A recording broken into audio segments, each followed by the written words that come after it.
रख हौसला वो मंजर भी आएगा, प्यासे के पास चलकर समंदर भी आएगा। मत बैठे थक कर मंजिल के मुसाफिर, एक दिन आप सभी को मंजिल भी मिलेगी और उस मंजिल मिलने का आप सभी को आनंद भी आएगा। नमस्कार दोस्तों, आप सभी का मेरे YouTube चैनल पर स्वागत है। अगर आप मेरे YouTube चैनल पर आज पहली बार आए हैं तो चैनल को सब्सक्राइब और ये जो पास वाली घंटी दिखाई दे रही है इसे जरूर दबाना, जिससे आने वाले वीडियो की नोटिफिकेशन आप सबको सबसे पहले मिलेगी और जिससे वीडियो भी आप सबसे पहले देखेंगे और वीडियो को लाइक और शेयर भी सबसे पहले करेंगे। आइए दोस्तों, आज की कक्षा शुरू करते हैं। Today current affair episode number 99। आज हमारा 99वां एपिसोड है। मतलब कहने का मतलब ये है कि आज हमारा 99 क्लास अपलोड हो रही है। 99 क्लास अपलोड हो रही है तो आप सभी तो अगर आपने वो पिछली क्लास से एक भी नहीं देखी है तो वो भी जरूर देख लेना, क्योंकि मैंने अलग अलग monthly playlist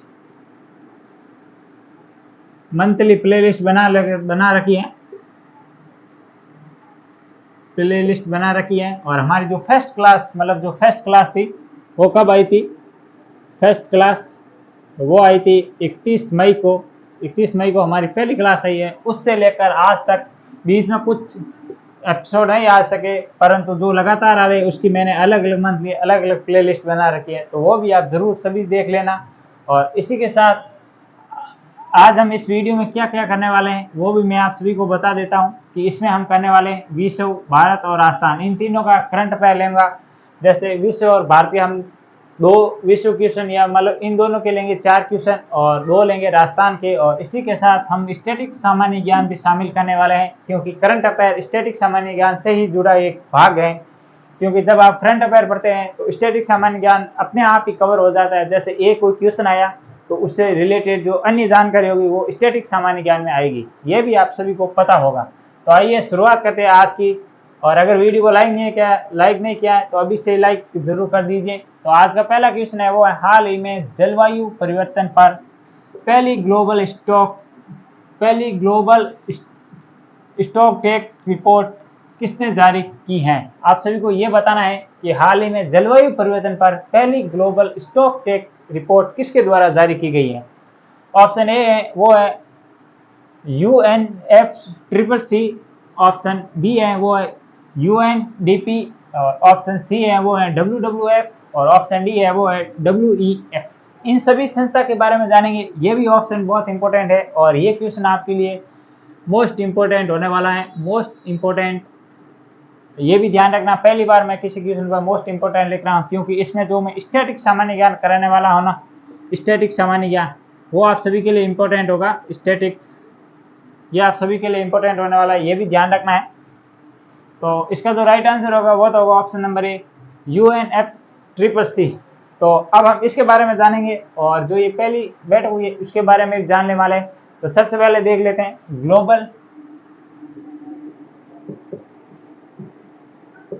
global stock take report. तो क्या कहा गया इस रिपोर्ट के बारे में वो भी जानेंगे। तो पहली बार ये रिपोर्ट जारी हुई है, पहली बार रिपोर्ट जारी हुई है। और संस्था कौन सी है जारी करने वाली? तो ये संस्था है वो भी देखने वाले हैं संस्था। तो ये संस्था कौन सी है? तो ये है UNFCCC। इसकी फुल फॉर्म भी जानेंगे, क्या है UNFCCC की फुल फॉर्म। तो UN का मतलब होता है यूनाइटेड नेशन, इधर लिख लेता वहां यूनाइटेड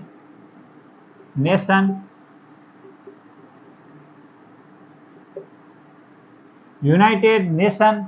अब इसका F का क्या अर्थ होगा? इसका होगा framework.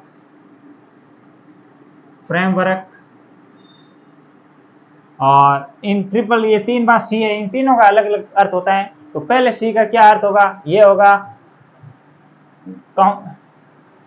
Framework council for climate exchange, ये भी याद रखना, framework council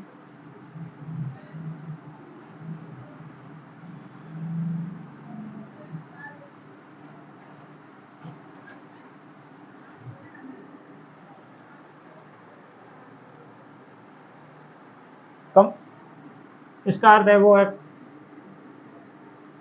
conditional conditional for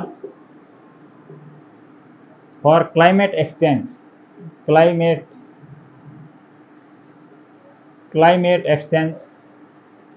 climate exchange, ये इसकी फुल फॉर्म होती है। ये भी आप सभी को ध्यान रखना है। और अब इसकी स्थापना कब हुई और इसका जो मुख्यालय है वो कहाँ पर है, तो सबसे पहले देख लेते हैं इसकी स्थापना। तो इसकी स्थापना हुई थी, कब हुई थी, तो इसकी स्थापना हुई थी 1994 के अंदर इसकी स्थापना हुई थी। ये भी आप सभी को ध्यान रखना। और इसका जो मुख्यालय कहाँ पर है, हेडक्वार्टर, तो ये है बॉन, और बॉन कहाँ पर है, जर्मनी के अंदर। ये भी ध्यान रखना, इसका मुख्यालय कहाँ पर है, बॉन, और बॉन कहाँ पर है, जर्मनी के अंदर। और इसके द्वारा ये जो बैठक होती है उसे क्या कहते हैं, कोप कहते हैं। जो इनके द्वारा जो बैठक होती है उसको कहते हैं कोप। इसके बारे में हम जानने वाले कोप के बारे में एक बार थोड़ा सा इधर वापस बता देता हूँ। ग्लोबल स्टॉक टेक रिपोर्ट किसके द्वारा जारी की गई है, तो ये जारी की गई है मतलब UNFCCC के द्वारा। और ये जो पहली बार जारी की गई ये भी आप सभी को ध्यान रखना है। और इसके अलावा ये किस संस्था द्वारा जारी की गई है, तो ये संस्था है वो है UNFCCC, ये मैंने आपको बता दिया है। और इसकी फुल फॉर्म क्या होती है, इसकी जो फुल फॉर्म होती है वो होते हैं United nation framework conditionals for climate change, ये इसकी फुल फॉर्म होती है। और इसमें क्या, इसकी जो बैठक होती है प्रमुख, वो उस बैठक को कहते हैं कोप। इसके बारे में आपने सुना होगा। और इसके अलावा इसका जो हेडक्वार्टर है वो है बॉन, जर्मनी के अंदर। और इसकी स्थापना हुई थी 1994 के अंदर। अब हम जानने वाले हैं इसके जो अन्य फैक्ट हैं, वो भी कौन कौन सी बैठक कब हुई थी और इसके लक्ष्य क्या हैं, ये भी जानेंगे। इस रिपोर्ट क्यों जारी की गई है, मेन यही कारण है कि रिपोर्ट जारी करने का कारण क्या है। तो ये विश्व स्तर पर रिपोर्ट है ना कि इंडिया की रिपोर्ट है, ध्यान रखना, विश्व स्तर की रिपोर्ट है। इसमें जो लक्ष्य निर्धारित किए गए, जब भी इसकी बैठक हुई थी, पहली बैठक हुई थी, उसमें लक्ष्य निर्धारित किए थे 3 लक्ष्य। तो कौन कौन से वो 3 लक्ष्य हैं वो भी देखेंगे। तो नंबर 1 पर लक्ष्य था, वो था 2030 तक, मतलब 2030 तक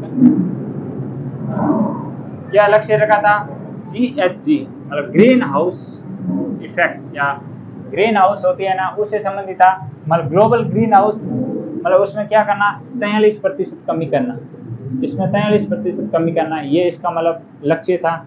उसके अलावा और आगे इससे लक्ष्य बढ़ाया गया था कहाँ तक, तो ये बढ़ाया गया 35 तक। नंबर 2 लक्ष्य था, वो था 2035 तक इनका लक्ष्य है, वो है GH ग्लोबल ग्रीन हाउस। इसका जो कितने प्रतिशत था, तो ये था 60%। ये भी आप सभी को ध्यान रखना है, 60% कमी करना। और लक्ष्य क्या था इनका, एक और लक्ष्य था, वो था तीसरा, वो था 2060 तक, नहीं कितने तक, तो ये 2050 तक, ध्यान रखना 2050 तक GHG में कितनी प्रतिशत, 0% कार्बन उत्सर्जन, ये भी ध्यान रखना है, या 0% कार्बन उत्सर्जन, 0% कार्बन उत्सर्जन का लक्ष्य रखा गया है। उत्सर्जन का लक्ष्य, क्या इस लक्ष्य को पूरा हो रहा है, तो अभी ये रिपोर्ट में कहा गया है कि इस प्रकार से हम अगर प्रकृति करेंगे या मतलब ऐसे ही चलते रहेंगे, और जो नवीनीकरणीय ऊर्जा है, नवीनकरणीय जो भी ऊर्जा है उसका ऐसा उपयोग नहीं करेंगे तो ये लक्ष्य प्राप्त नहीं कर पाएंगे। और भारत ने एक अलग ही लक्ष्य रखा है, वो भी मैं बताने वाला हूँ। तो भारत ने कौन सा लक्ष्य रखा है, तो ये मतलब इससे मतलब ये प्राप्त नहीं किया जा सकता, ये कहा गया है। और इस रिपोर्ट में ये भी कहा गया है कि ये चिंतन बहुत ही गंभीर स्थिति बन चुकी है। तो वो क्या बनी है वो भी मैं बता देता हूँ इधर। तो रिपोर्ट की स्थिति,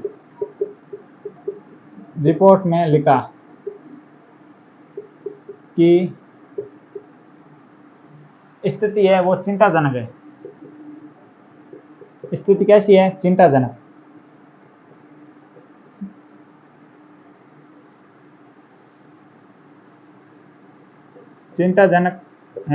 चिंताजनक है क्यों है, तो इसमें क्या कहा गया है कि एक तो मतलब ये जो नवीनकरणीय ऊर्जा का योगदान है वो उसे बढ़ाना चाहिए, पर ये बढ़े नहीं जा रहे हैं। तो इसमें क्या कहा गया है कि नवीनकरणीय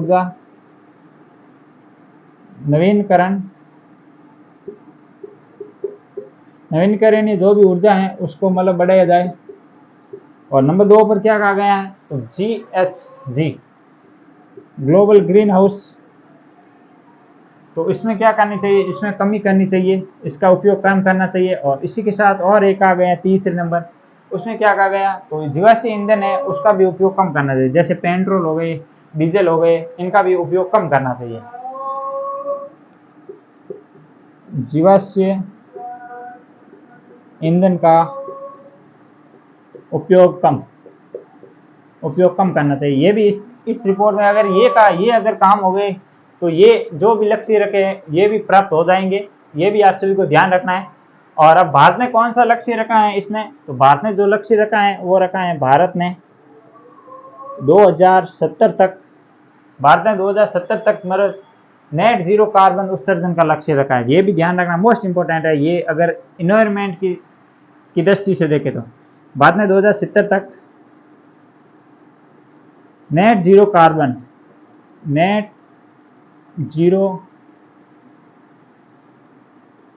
कार्बन का लक्ष्य रखा है, ये भी आप सभी को ध्यान रखना है। और देखें तो मतलब अब जो अन्य संस्था है वो भी देखने वाले हैं, तो एक बार मैं इतना वापस बता देता हूँ, फिर जो ये अन्य संस्था है इन पर डिस्कशन करने वाले हैं। तो इस रिपोर्ट में बताया गया है कि इस रिपोर्ट में जो पहले मतलब 3 लक्ष्य रखे गए, तो उसी लक्ष्य पर ये रिपोर्ट वापस आई है। जैसे 2030 तक ग्रीन हाउस जो प्रभाव होता है, या मतलब जो ग्रीन हाउस होती है उसको मतलब 43% कमी करनी थी, और जो कहीं नहीं हो रही है, ऐसी स्थिति रही तो नहीं होगी। उसके बाद 2035 तक ग्रीन हाउस में जो मतलब ये जो है ग्लोबल ग्रीन हाउस है उसमें मतलब 60% कमी करनी थी, पर ये भी नहीं हो रही है। अगर इस दृष्टि से देखें तो नहीं होगी। और इसी के साथ 2050 तक मतलब इस कार्बन मतलब 2050 तक रखा है कि 0% कार्बन उत्सर्जन का अगर लक्ष्य रखा है, अगर इस स्थिति ये भी नहीं होगा। इसमें क्या कहा गया है कि अगर ये कंडीशन फॉलो की जाए तो ये लक्ष्य प्राप्त किए जा सकते हैं। जैसे नवीनकरण ऊर्जा को बढ़ावा, नवीनकरण ऊर्जा में कौन सी आती है, जैसे सौर ऊर्जा हो गई, तो ज़्यादा से ज़्यादा प्लांट लगाए जाए, या मतलब ऐसी ऊर्जा जिससे मतलब पर्यावरण को नुकसान नहीं हो और ये फायदेमंद हो, ऐसी। जैसे इलेक्ट्रिक व्हीकल हो गए, उसमें भी ये फायदेमंद होती है। और इसके द्वारा और कहा गया है GHG को कम करना, मतलब ये जो ग्रीन हाउस जो प्रभाव है या ऐसे ग्रीन हाउस गैस है उसका प्रयोग कम करना, और जीवाश्म ईंधन का भी उपयोग कम करना। जीवाश्म ईंधन कौन कौन से हो गए, जैसे पेट्रोलियम हो गया, खनिज पदार्थ या डीजल, ये सभी जीवाश्म ईंधन में आते हैं, तो उसका उपयोग भी कम करना। तो अब हम जानेंगे थोड़ा सा मतलब जो अन्य है ना फैक्ट, उसके बारे में। जो अन्य आपको संस्था दिखाई दे रही है उनके बारे में जानने वाले हैं। अन्य जो भी संस्था है, यहाँ पर नेपाल लिखा था, वापस लिख देता हूँ। जैसे आपको UNDP दिख रहा होगा, और इसके अलावा WWF दिख रहा होगा, और WEF दिख रहा होगा, इन सभी के बारे में जानेंगे। तो सबसे पहले हम लेते हैं नंबर 1 पर, वो है UNDP। UNDP इसका फुल फॉर्म क्या होती है, यूनाइटेड नेशन डेवलपमेंट प्रोग्राम, संयुक्त राष्ट्र विकास कार्यक्रम। तो संयुक्त राष्ट्र विकास कार्यक्रम, ये भी आप सभी को ध्यान रखना है।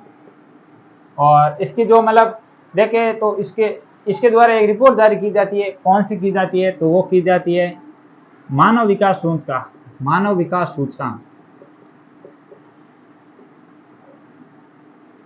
मानव विकास सूचकांक जारी की जाती है, जिसे क्या कहते हैं, HDI, ह्यूमन डेवलपमेंट इंडेक्स। और ये कितने, इसके आधार कितने हैं, ये तो 3 आधार पर की जाती है, ये भी ध्यान रखना। आधार कितने हैं, इसके आधार हैं वो है 3 कौन कौन से, वो भी मैं बता देता हूँ। तो नंबर 1 पर है वो है साक्षरता, नंबर 2 पर है वो है जीवन प्रत्याशा, ये लाइफ एक्सपेक्टेंसी कहते हैं जिसे, जीवन प्रत्याशा।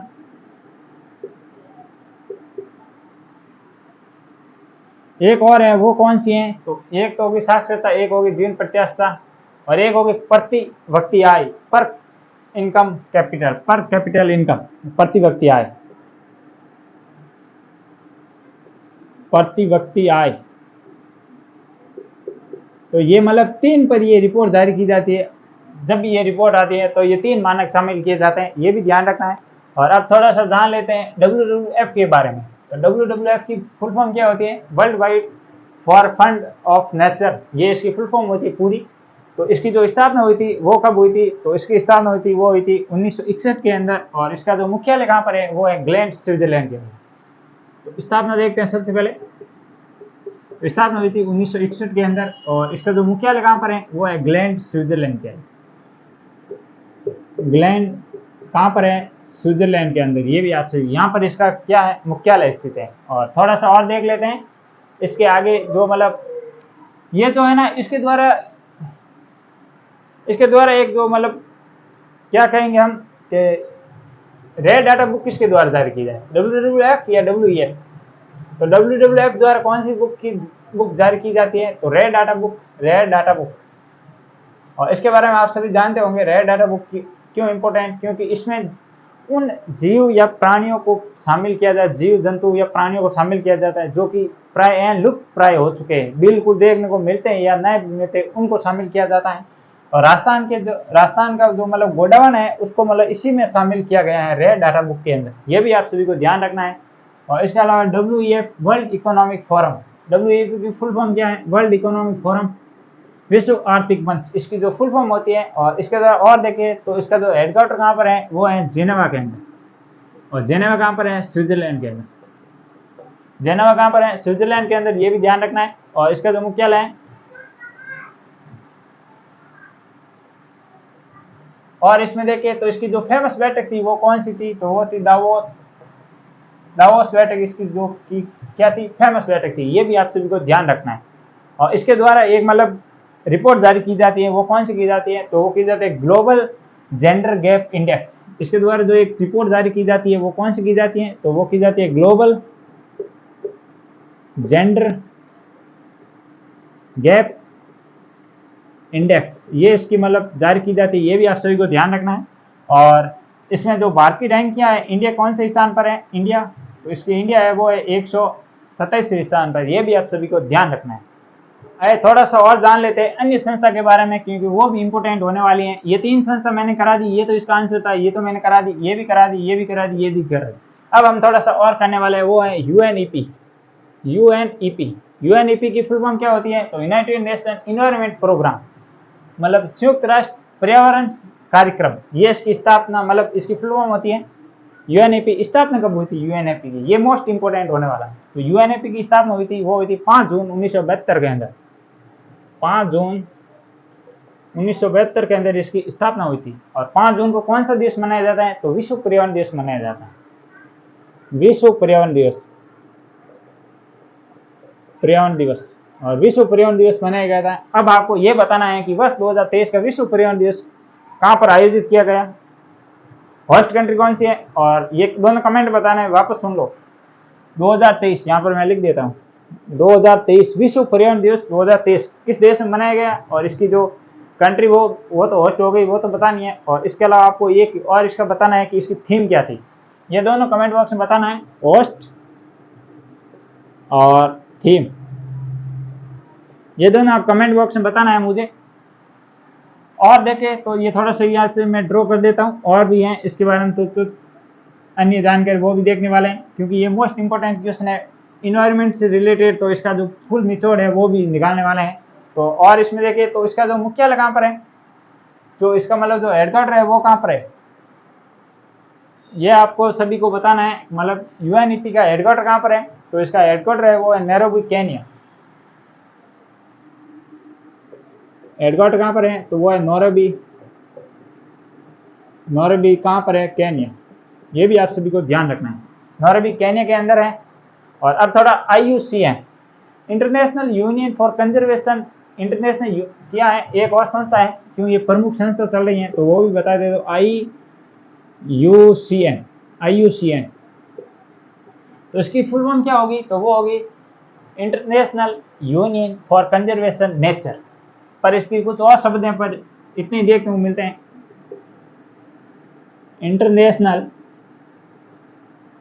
इंटरनेशनल यूनियन, ये आप सभी को ध्यान रखना है, इंटरनेशनल यूनियन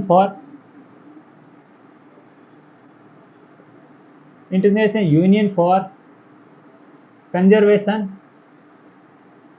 या जो मैं शॉर्ट में कंजर्वेशन फॉर नेचर,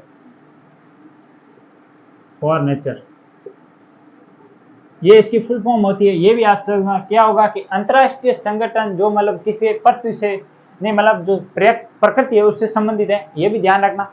और इसमें क्या कहा गया, तो इसकी स्थापना कहाँ पर हुई, तो इसकी स्थापना हुई थी वो हुई थी 1948 के अंदर। स्थापना हुई थी 1948 के अंदर। और इसका जो मुख्यालय कहाँ पर है वो है ग्लैंड स्विट्जरलैंड के अंदर, ग्लैंड स्विट्जरलैंड के अंदर। ये भी आप सभी को ध्यान रखना है, ग्लैंड स्विट्जरलैंड के अंदर इसका जो मुख्यालय है। और इसमें देखें तो मतलब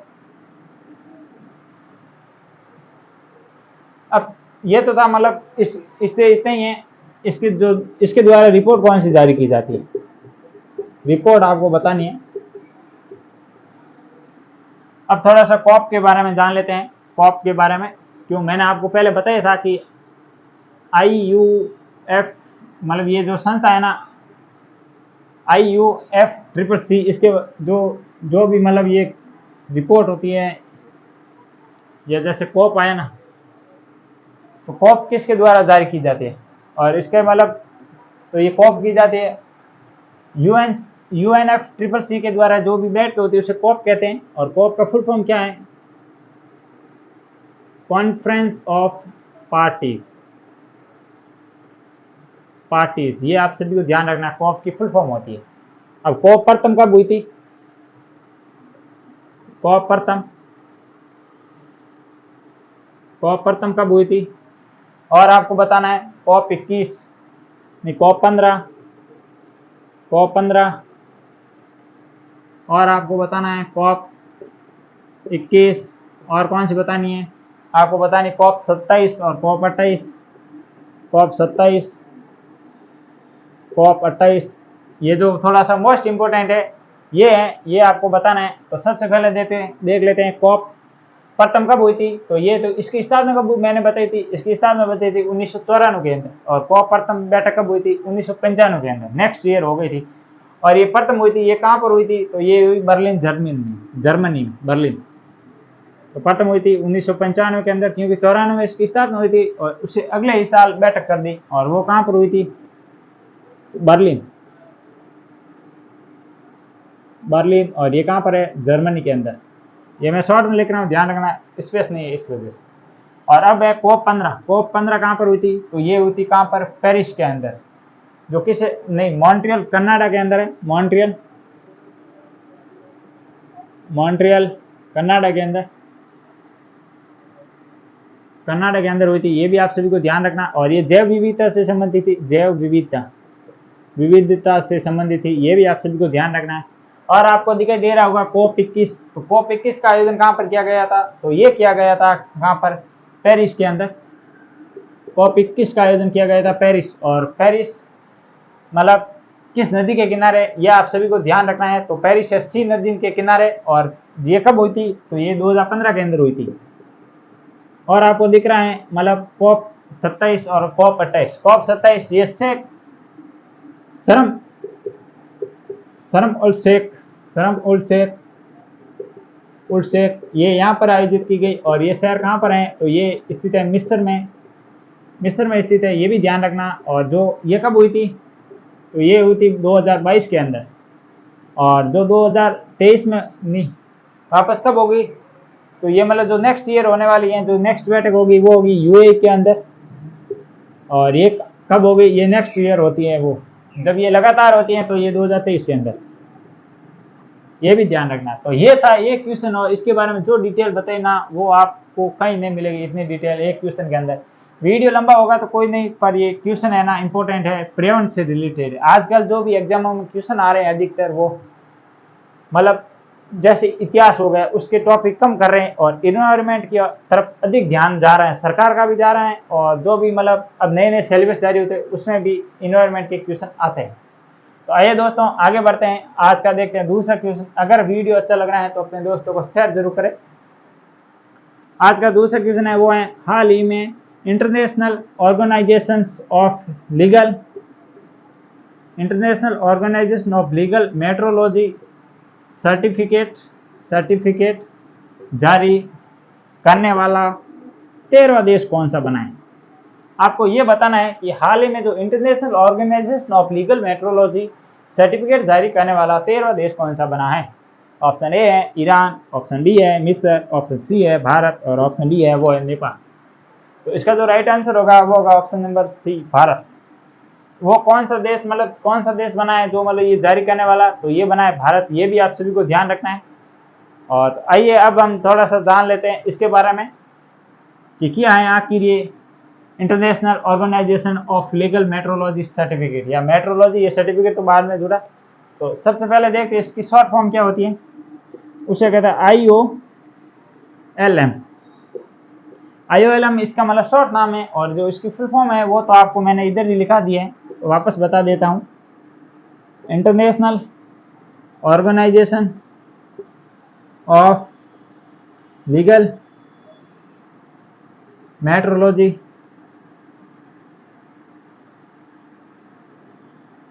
तो ये मतलब इसकी जो फुल फॉर्म होती है वो है इसकी मेट्रोलॉजी, इसकी फुल फॉर्म होती है। और इसके द्वारा मतलब क्या जारी किया जाता है, तो एक सर्टिफिकेट जारी किया जाता है। ये किससे संबंधित है? सबसे पहले ये जो संस्था है ना, ये संबंधित है नापतोल से। क्यों? क्योंकि जो मेट्रोलॉजी का हिंदी में अर्थ होता है ना मापतोल, मापतोल इसका अर्थ होता है, ये भी आपने सुना होगा मापतोल। तो ये मतलब कि किससे संबंधित है? तो ये मापतोल से, मापतोल से संबंधित है। ये भी आप सभी को ध्यान रखना है। और इसके द्वारा हाल ही में क्या किया गया, इसके द्वारा प्रमाण पत्र जारी किया गया था। और इससे क्या फायदा होगा भारत को? इससे क्या फायदा होने वाला है? तो मतलब भारत को ये फायदा होगा कि मतलब अब है ना कोई भी जैसे सामान है, जो भी प्रोडक्ट है, उत्पाद है, वस्तु है, वो मतलब इंटरनेशनल लेवल पर उसकी पहचान बनेगी। अंतर्राष्ट्रीय बाजार में वस्तु बेचने के लिए मतलब ये एक प्रमाणित होता है अंतर्राष्ट्रीय स्तर पर। अंतर्राष्ट्रीय स्तर पर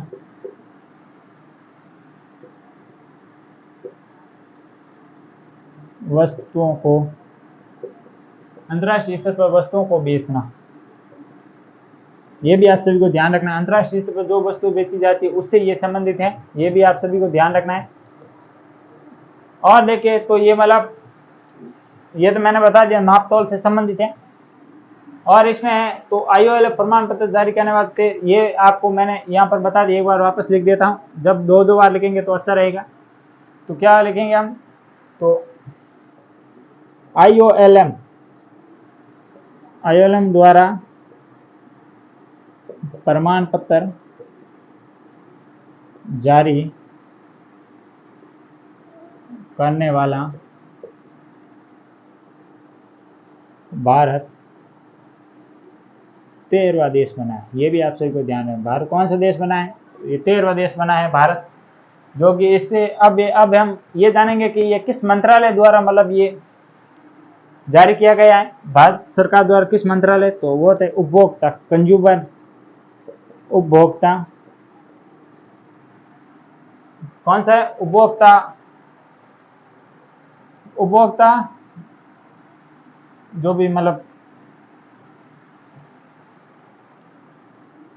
नापतोल या उपभोक्ता मंत्रालय कह सकते हैं। उपभोक्ता मंत्रालय द्वारा मतलब ये जारी किया गया। अब हम देख लेंगे थोड़ी सी इसके बारे में, मतलब इसकी स्थापना कब हुई थी, कहां पर हुई थी, वो भी जानने वाले हैं। यहाँ ऊपर लिखेंगे इसकी जानकारी।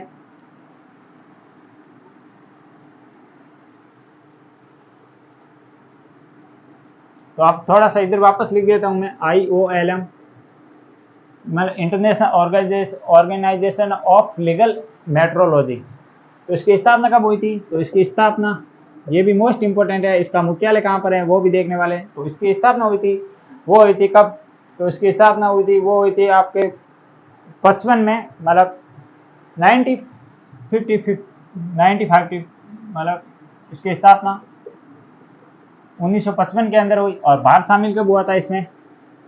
तो भारत शामिल हुआ था, भारत शामिल कब हुआ था? वो हुआ था 1956 के अंदर। ये भी आप सभी को ध्यान रखना है। और इसमें देखें तो इसका मुख्यालय कहाँ पर है? तो इसका जो हेडक्वार्टर है वो है पेरिस।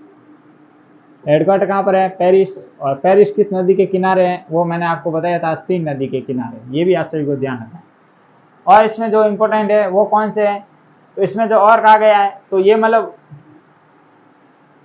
जो भी भारतोल, नापतोल ये होती है, ये सारी इकाइयों का मतलब जिसके कौन सी संस्था द्वारा प्रमाणित किया जाता है? तो ये किया जाता है मतलब IOLM के द्वारा। अब मैं थोड़ा सा और लिखने वाला हूँ, यहाँ से कोई क्वेश्चन बताने वाला हूँ संविधान से रिलेटेड, मतलब भारत जो संविधान में मतलब किस विषय का, ये किस सूची का विषय है, मतलब ये भारत नापतोल हो गया, मापतोल, मापतोल, जनसंख्या, मापतोल हो गया, जनसंख्या हो गई, मापतोल जनसंख्या, और कौन सी है, मापतोल हो गई, जनसंख्या हो गई, और इसके द्वारा वन और वन्य जीव, वन व वन्य जीव। तो ये जब संविधान बनाना तब तो ये थे किसके, राज्य सूची के विषय, और अब किसके हो गए, अब हो गए समवर्ती सूची। अब ये समवर्ती सूची के विषय, ये भी ध्यान रखना, समवर्ती सूची के विषय कौन कौन से हैं? तो ये नापतोल, या नापतोल हो गया, मापतोल हो गया, जनसंख्या हो गई, वन और वन्य जीव, ये सभी पहले राज्य की सूची के थे, अब वर्तमान में आ गए, ये आ गए समवर्ती सूची के विषय। ये भी आप सभी को ध्यान रखना है। और इसके द्वारा और बताए तो मतलब थोड़ा सा अन्य संस्था के बारे में जान लेते हैं, जैसे हम जानेंगे SCO के बारे में, और इसके अलावा आपको ये ईरान दिख रहा है, मिस्र दिख रहा है, ये देश भी थोड़ा सा इंपॉर्टेंट है, इनके बारे में जान लेते हैं। थोड़ा सा एक बार वापस बता देता हूँ। IOLM इंटरनेशनल, जिसे इसे international organisation of legal metrology कहते हैं, जो कि नापतोल से संबंधित है। इसके द्वारा ये प्रमाण पत्र जारी किया गया कि भारत अब बना, ये जारी कर सकता है प्रमाण पत्र, और ये 13 देश बन गया। और ये भारत के कौन से मंत्रालय के अंतर्गत आता है? तो ये उपभोक्ता मंत्रालय के अंतर्गत आता है। और इसके देखें तो इसकी स्थापना हुई थी 1955 के अंदर, और 56 में भारत इसमें शामिल हो गए। और इसका जो मुख्यालय है वो है पेरिस, जो कि कहाँ, फ्रांस, पेरिस के अंदर, और सीन नदी के किनारे। और इसके अलावा और ये दिख रहा है आपको, जनसंख्या हो गई, नापतोल हो गई, वन्य जीव, जीव और वन्य जीव, ये पहले किसकी, जब संविधान बना तब तो ये थे राज्य सूची के विषय, और वर्तमान में वो है समवर्ती सूची के विषय। ये भी आप सभी को ध्यान रखना। अब थोड़ा सा और जानने वाले हैं SCO के बारे में, न्यू डेवलपमेंट बैंक के बारे में, ये भी थोड़ा सा इकट्ठा जानकारी करने वाले हैं। तो सबसे पहले लिखेंगे SCO। SCO 2023 की बैठक किसके पास है, ये अध्यक्षता किसके पास है? तो ये है अध्यक्षता भारत के पास, अध्यक्षता है वो है भारत के पास। ये भी आप सभी को ध्यान रखना है। और देखें तो SCO के बारे में, तो SCO की मतलब नवीनतम देश कौन सा है SCO के अंदर, कौन सा नवीनतम देश शामिल हुआ है, नवीनतम देश SCO का? तो ये कौन सा है, ये है ईरान। और SCO में ईरान शामिल होने वाला कौन सा देश है? तो ये है मतलब नम्मा देश। ये भी आप सभी को ध्यान रखना है। और देखें SCO का मुख्यालय कहाँ पर है? तो SCO का मुख्यालय ये कहाँ पर है, और SCO की स्थापना कब हुई थी? ये 2 क्वेश्चन और है। तो ये SCO का मुख्यालय हेडक्वार्टर है वो कहाँ पर है? बीजिंग के अंदर। और SCO का मतलब स्थापना, तो SCO की स्थापना हुई थी, वो हुई थी 1966 के अंदर। ये भी आप सभी को ध्यान रखना है। 1996 के अंदर स्थापना हुई थी। आप सभी को ये भी ध्यान रखना है SCO के बारे में। और देखें तो हाल ही में जो G20 की बैठक हुई थी भारत के अंदर, अब हम G20 नहीं कहेंगे, G21 कहेंगे, क्योंकि इसमें एक और नवीनतम कौन शामिल हुआ है G20 के अंदर? नवीनतम कौन शामिल हुआ है G20 के अंदर? तो नवीनतम देश वो जो शामिल हुआ है, संघ हुआ है, उसका नाम क्या है? तो उसका नाम है अफ्रीकन AU, जबकि EU पहले ही था, ये ध्यान रखना। और अब शामिल हुआ है वो AU मतलब अफ्रीकन यूनियन, इसकी मतलब पूरा नाम होता है अफ्रीकन यूनियन, अफ्रीकन संघ कह सकते हैं। अफ्रीकन संघ इसमें शामिल हुआ है, ध्यान रखना है, नवीनतम। और थोड़ा सा इसके बारे में जान लेते हैं। अफ्रीकन संघ, इसकी स्थापना कब हुई थी, इसमें कितने देश हैं, इसका जो मुख्यालय कहाँ पर है, और इसके जो प्रमुख कौन है वो, ये 3-4 क्वेश्चन है, ये भी देख लेते हैं। सबसे पहले इसमें देश कितने हैं? तो ये हैं 55 देश हैं, ये भी ध्यान रखना है। और इसका जो मुख्यालय है वो कहाँ पर है? तो इसका मुख्यालय है वो है अदिस, इसका जो मुख्यालय कहाँ पर है? तो ये है मतलब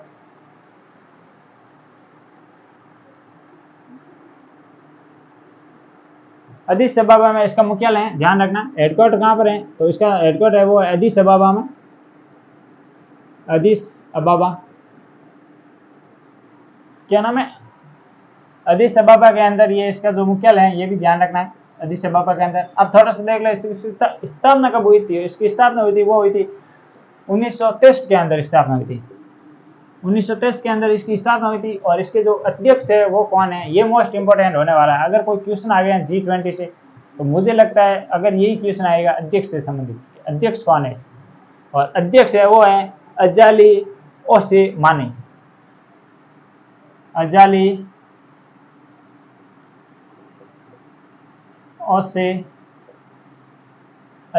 ओसेमानी ये इनका नाम है, ये भी ध्यान रखना है। अजाली ओसेमानी ये इनके अध्यक्ष है, ये भी आप सभी को ध्यान रखना है।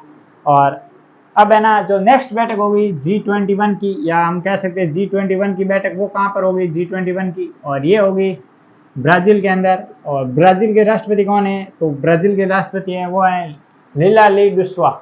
ये ऐसा ही नाम है, ध्यान रख लेना आप, ये काफ़ी है, इतना नाम याद रखना। जान लेते हैं न्यू डेवलपमेंट बैंक के बारे में, तो वो भी ज़रूरी है, क्यों ये जब अंतर्राष्ट्रीय स्तर का कोई सवाल आ गया तो NDB new development bank.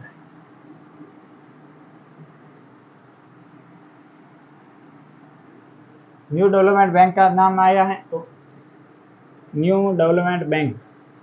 New development bank, तो ये इसका जो नवीनतम देश है वो कौन सा है, तो सबसे पहले तो आपको ध्यान रखना है कौन सा देश कौन सा शामिल है। जैसे मैंने ये ईरान वाला बता दिया आपको, अब थोड़ा सा मिस्र के बारे में बता देता हूँ। तो इसका जो नवीनतम सदस्य देश है वो है मिस्र, जिसे इंग्लिश में मिस्र नहीं कहते हैं, इस या मिक्सर मत कहना था, इंग्लिश में होता है इजिप्ट, ये भी ध्यान रखना। और इसका उपनाम क्या है, उपनाम, इसे नील नदी का वरदान कहते हैं, नील नदी का वरदान। नील नदी का वरदान किसे कहते हैं, मिस्र को कहते हैं। मिस्र की राजधानी क्या है, काहिरा। काहिरा इसकी राजधानी है, ये भी ध्यान रखना है। और इसमें क्या है, न्यू डेवलपमेंट बैंक, इसकी जो मतलब न्यू डेवलपमेंट बैंक की जो मुख्यालय है ये कहाँ पर है, न्यू डेवलपमेंट बैंक का मुख्यालय, ये आप सभी को बताना है। मुख्यालय कहाँ पर है, हेडक्वार्टर, क्वेश्चन मार्क लगा रहा हूँ। और इसके जो राष्ट्रपति है मिस्र के वो कौन है, राष्ट्रपति कौन है मिस्र के, और तो राष्ट्रपति है मिस्र के वो है अब्दुल फतेह सीसी। अब्दुल फतेह, ये क्यों लिखा रहा हूँ वो भी आपको अभी बताऊंगा, सीसी, क्योंकि अब्दुल फतेह सीसी जो मिस्र के राष्ट्रपति है वो हमारे गणतंत्र दिवस समारोह में मुख्य अतिथि के तौर पर आए थे, ये भी आप सभी को ध्यान रखना है। और देख लेते हैं थोड़ा सा आसियान के बारे में भी जान लेते हैं। आसियान, आसियान, आसियान शिखर सम्मेलन भी आपने सुना होगा, आसियान।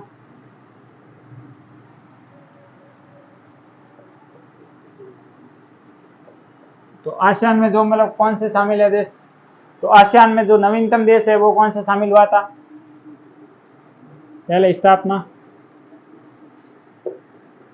1967 के अंदर स्थापना हुई थी। और मुख्यालय कहाँ पर है, मुख्यालय है वो है जकार्ता, इंडोनेशिया के अंदर। जकार्ता कहाँ पर है, इंडोनेशिया के अंदर।